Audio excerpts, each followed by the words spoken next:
My name is Sherman Collins, and this is my lovely wife, Antoinette. We are the Collins family. We're from Orange, Virginia, and I guess this is our love story, so this should be very interesting. In the 9th grade, we met in the 9th grade at Orange County High School. So we've been together for a very, very long time, looking at each other for a long time. And he pursued me. I didn't like him. Let the record show. I didn't. We met in school, but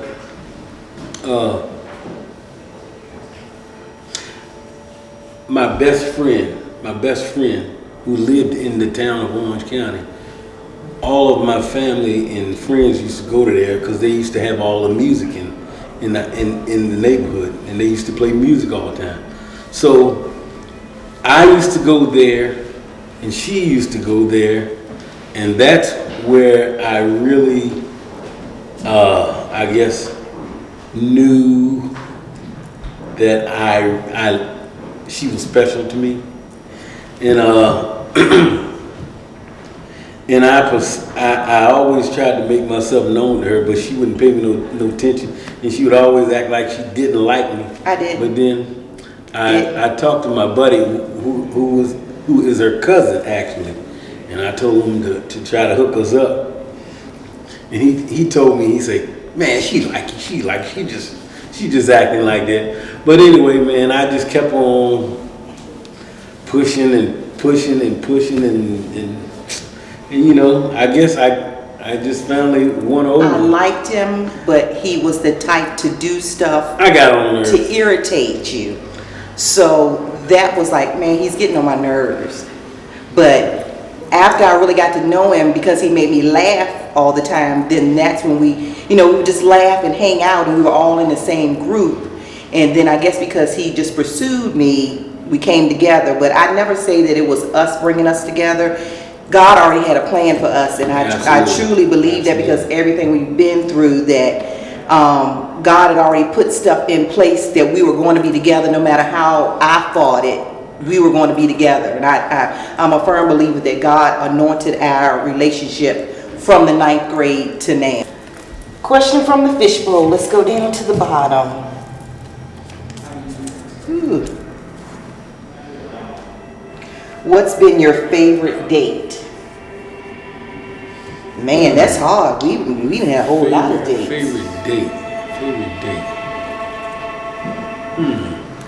I think for me, I don't even know I wouldn't even call it a date, because we had our first child when I was 18, so we started out young. But what really stood out to me is we took our son to Virginia Beach, and we were standing by the ocean. He was holding one hand and I was holding one hand. My son was in the middle, and he was just playing in the water and having a good time. So to me, that was like, no matter what other dates we had, that was our first family vacation, and it just showed, that we were a unit and that we were going to be bonded from that point on. So to me, that was my favorite first date. For me, I guess it's just a little different. When I think about my favorite date, I think about the first time that we went out to a party together, because I think that's when I really knew I had you. That's when I really knew. That means. Yes, yeah. When we went out to that party in Gordonsville. Oh yeah. Yeah. In the basement. It was in the basement party. Back in the 80s, man. I'm gonna tell you, it was on. But I'm telling you, man, I remember going home and just smiling and cheesing, man. Cause I loved this girl. I wanted this girl. I'm gonna tell you, man, I stayed up all night, man, thinking about this girl, man. I'm gonna tell you, but I remember that date, and then the next week he wrote me a letter, and in the letter it said, he was at his aunt's house. He said, we're gonna be married, we're gonna have 2 kids, and I'm gonna always take care of you. And even through breakups, mishaps, and everything, he's still, no matter what, I know he's gonna take care of me, he's gonna take care of our kids, and he's gonna make sure that we have what we need to his best ability. And that started from the 9th grade. And even when we broke up, and I was like, I ain't ever talking to you again, I remember him saying, I won't get my family back. That's what he said. That's it. And he started going to church, and he invited me to church. And I was like, oh, that's cool, we can go to church. Then you can take our son home with you. I'm going to ladies' nights on Sundays because it's free. 3 Sundays, you want to go to church? Sure, I'm going to ladies' night. 3rd Sunday, I told my girlfriends, y'all go ahead, I'm not going to go this time. We going to hang out. And from that point on, it was like Sunday morning, we going to church. And that's why I said God had already anointed our relationship in the 9th grade. And we didn't even know it because it's not like we were really into church like that. But when God already anoints something, he's going to wait till you get lined up with it. And it took us some time to get lined up, but here we are today. So that's pretty much is our love story. What rules do you have for in your relationship? What? Rules do we have for our relationship? I don't really think it's a lot of rules. I just think, just we go off the word. We go off the word of God. I mean, I'm not going to do anything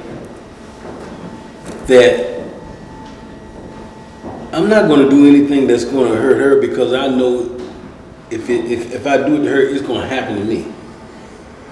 I know that you reap what you sow. So, and I've been through that. The Lord have already took me through that. So, as far as rules, I just try to stick to what the word said.